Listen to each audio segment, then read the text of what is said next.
Is after Mr. Abdul Mohtat, please. That he's out. He's not here. That's not you? Yes. Not Mr. Abdul Mohtat? No. This is not you? Oh, it's... Looks like you. Yeah, from... But after a few minutes, he confirmed his identity. I mean, the concern... Oh, good morning. Almost every war produces terrible atrocities. The Second World War, Bosnia, Rwanda and the Afghan Civil War. We'd like to think Australia shares none of the guilt for those crimes, but the presence here of three very senior former members of the Afghan regime raises serious questions about our government's commitment to pursue men accused of terrible crimes against their countrymen. Mark Cochrane reports.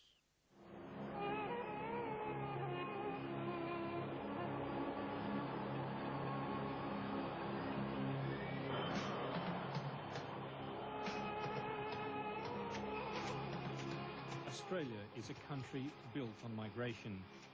Our liberal society serves as a haven for those seeking refuge from persecution. But Australia may also be sheltering those who seek refuge from justice.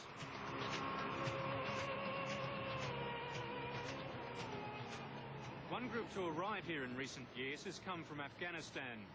Refugees from a conflict that's left more than 1.5 million dead. But the Afghans say they've been followed here by those responsible for the conflict. Men the refugees accused of war crimes. Tonight, we'll reveal the presence in Australia of Afghanistan's former Vice President, a Secret Service General and a Colonel, all accused of war crimes. Oh, good morning. Is after Mr. Abdul Mohtat, please. That he's out. He's not here. That's not... This is not you? Oh, it's... Looks like you. Yeah, from... But after a few minutes, after more than a decade of war, Soviet troops finally abandoned Afghanistan in 1989. The Soviet-backed regime of President Najibullah had shown no mercy in suppressing fellow Afghans. According to leading Afghan political expert Dr. William Maley, the Najibullah regime displayed a flair for the systematic murder of the civilian population in its pursuit of the Mujahideen resistance. In rural Afghanistan, the most extensive form of atrocity was the use of the technology of modern warfare against defenceless civilians. And there's abundant evidence of bombing of targets which were obviously civilian rather than military in character, of sweeps by troops resulting in massacres of the civilian population in areas from which it was thought Mujahideen groups had come. With their Soviet backers gone, the Najibullah regime's days were numbered. The leaders began looking for safe havens abroad. Afghan refugees here warned then Immigration Minister Robert Ray that Australia was a favoured destination.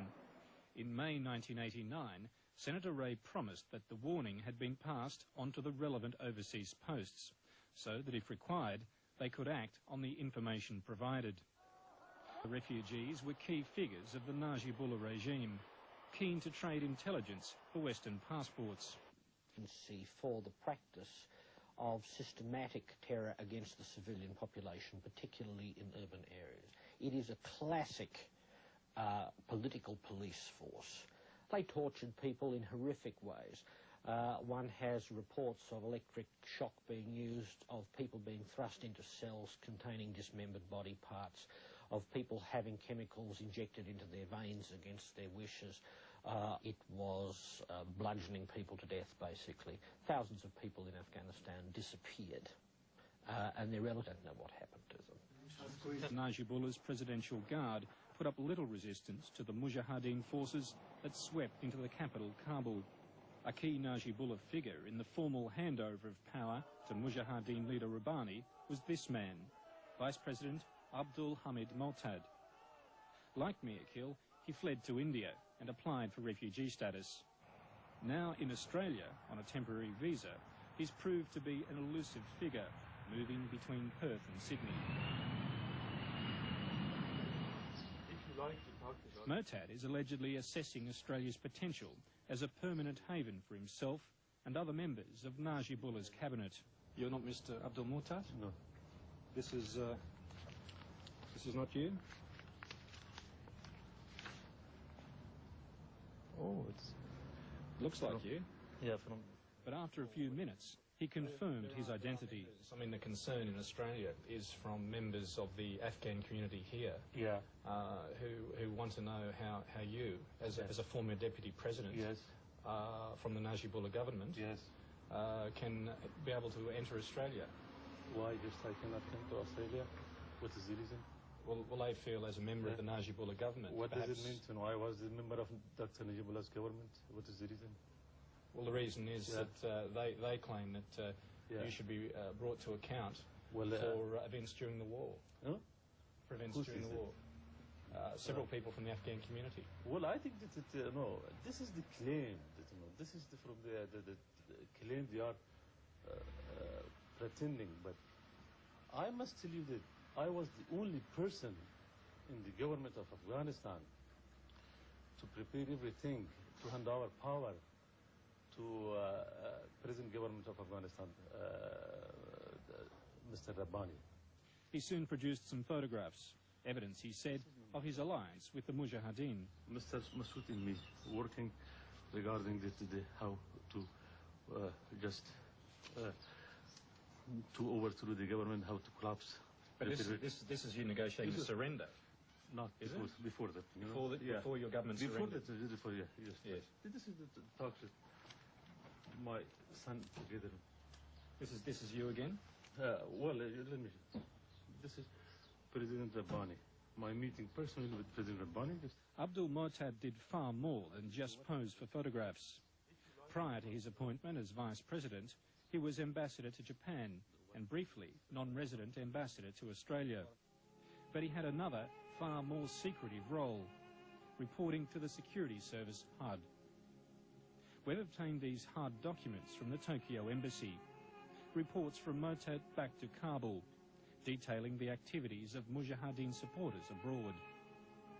In this document, he named 9 prominent Afghans in exile who opposed Najibullah.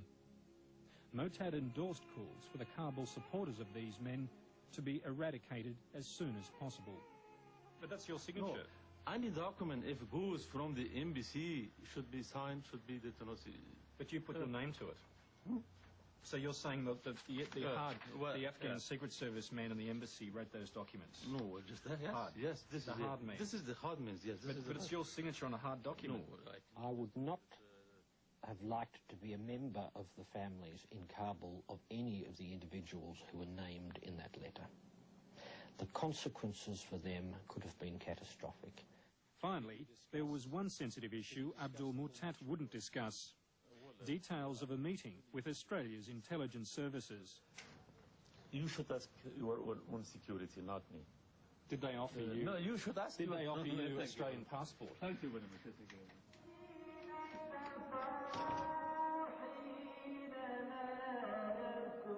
The call to prayer. For Afghans, this is a prayer for the dead. The community is at flashpoint over the government's apparent unwillingness to investigate their claims. Afghan Australians want action, here and now. If they don't listen to our cries, I'm quite sure that there is going to be a lot happening. With due respect to humanity, there would be violation amongst the community, which I think everyone would be affected by it. What do you mean by that? I mean, they're going to physically abuse them. They will abuse them in any way they could. So if the Australian government... If the Australian government does not listen and do something about it, the Afghans will naturally do it themselves. We await the Australian government's response. Mark Corcoran reporting. Is our health system in crisis?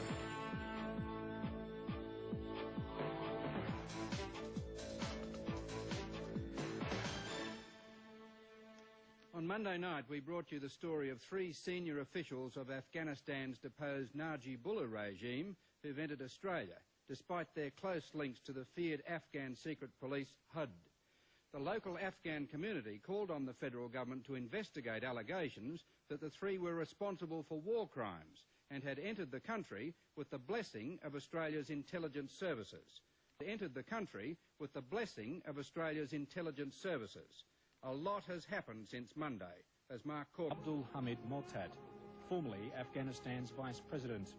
He'd also secretly worked for HUD while serving as ambassador to Japan and Australia. He arrived here on a temporary visa and had met with Australian intelligence officials. Then there was the former... On Tuesday, in response to our report, Foreign Minister Gareth Evans assured Parliament that the intelligence services had the matter in hand. The allegations in question are known to the Australian security authorities and they are being investigated at the moment. At this stage, it's not possible to add anything further. No, it's not possible to add anything further to that information at this stage. On Wednesday, Immigration Minister Nick Bolkus shed more light on the issue. The identity of the two persons named has been established, but not the third who was named. The Department, I must say, has refused an onshore application for refugee status from one of the persons named. However, a review application is still under consideration by the Refugee Review Tribunal. As Senator Evans indicated yesterday, these matters are being investigated by government, and as those investigations develop, I might have more to offer you. As the government tries to figure out what's going on, one of the men named in our story has fled Australia. On Wednesday, former Vice President Abdul Mohtat touched down in New Delhi, India. Yesterday, he told the 7:30 report that fear of imprisonment over the allegations raised in our story had prompted his departure. But he claims he'll be back in 2 months to defend his reputation. Meanwhile, Afghanistan calls from Afghans here for an Australian government report. The Afghan government said it fully supports the concern of the Australian Afghan community about the presence of such individuals on Australian soil. These men should be called upon to answer for the role that they played in the running of the then Soviet-installed puppet regime and its criminal activities. The Afghan government also called on Canberra to reveal the identity of those senior members of HUD, the Afghan Secret Service, who are alleged to have been recruited to spy for Australia, and under which category of the Australian migration program they were admitted to Australia. Allegations of senior HUD